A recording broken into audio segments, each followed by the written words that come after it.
भारताचे एक सार्वभौम्य समाजवादी धर्मनिरपेक्ष लोकशाही गणराज्य घडवण्याचा व त्याचा सर्व नागरिकास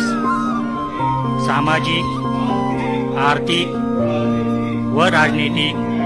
न्याय, विचार, अभिव्यक्ती, विश्वास, श्रद्धा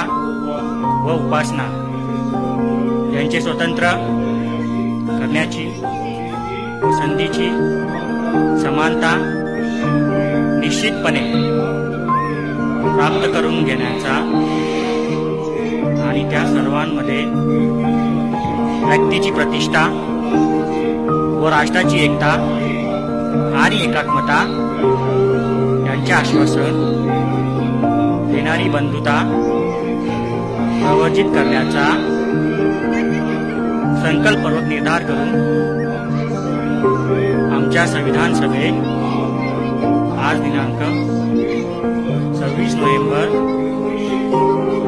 1949 रोजी याद्वारे एक संविधान अंगीकृत आणि अधिनियमित करून स्वतःप्रत अर्पण करीत आहोत। जय